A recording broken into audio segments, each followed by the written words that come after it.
waa Cabdiqani oo Muqdisho ka hirgeliyay fikrad cusub oo aan horey magaalada uga jirin. Waxa uu sameeyay qalab lagu dilaaciyo ukunta isla markaana lagu xanaaneeyo digaaga iyadoo koronto la adeegsanayo si loo helo digaag caafimaad qabta. Mishiinkan aad u jeedin wuxuu ka kooban yahay qalabkan oo ah qalab wadanka available ka ah sida safiitada iyo maxay ahayd insulatorka kaasoo kulaalka inuu banaanka ka soo galo qabow iyo inuu kulaal banaanka u baxo diiday. waxa uu kaloo ka kooban yahay oo ku xiran heat lamps oo soo deynaya kulaal iyo marwaxadda kulaalka qaybinaysa. intaas marka laga soo tago waxa muhiim u ah oo maaragtay central unit ka ah mishiinkan yar ee halkan ku xiran oo loo yaqaan thermostat kaas oo maaragtay qabanaya in kulaalka gudaha uu soo ogaado ka dambana uu damiyo markuu kulaalka bato markii uu hoos u soo dhacayna temperature-ka uu mar kala daaro.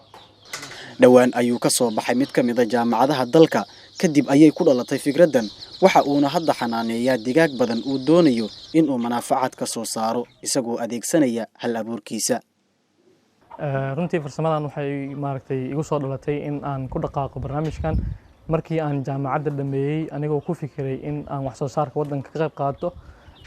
tanna waxay ahayd mid aan si kaliya kula kulmay in aan barnaamijkan abuuri karo taas oo ay ka dhalatay kadib markii aan isku dayay inaan mashiinkan dibadda kala imaado qiimaha lagu keenayna oo aad u badnaa.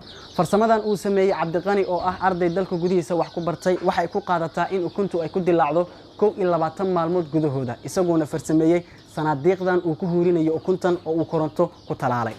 waxa uu ardaygan ku haminayaa in laga kaaftoomo in qalabkan loo doonto dibadda. marka waxaan go'aansaday in hadda ka dambe bulshada Soomaaliyeed ay ku dhibtoonin mashiinkan waxaan hadda ku maartay rajeynaa insha Allah taala inaan soo saaro isagoo midka dibadda laga keenayo oo kalantada insha Allah. sida dabiiciga ah muddo 22 cisho ayay digaaga ku fiiqaan ukumaha taasi oo micnaheedu yahay inaysan jirin farqi dhinaca muddada ah ee u dhaxeeya nidaamka dabiiciga ah ee digaaga ku fiiqdo ukumaha iyo nidaamka bacriminta laakiin faa'iidada ayaa ah in farsamadan cusub lagu soo saari karo digaag badan. sanadihii u dambeeyay waxa soo badanaya dhalinyaro wax ku bartay jaamacadaha ku yaala dalka sida Cabdiqani oo kale oo abuuraya farsamooyin iyo fikrado wax u taraya dadka Soomaaliyeed. waxaana kamid ah dadkaas Cabdiqani oo aad u jeedaan ganacsigan abuuray. Maxamed Ibrahim Bulbul, Universal TV, Muqdisho.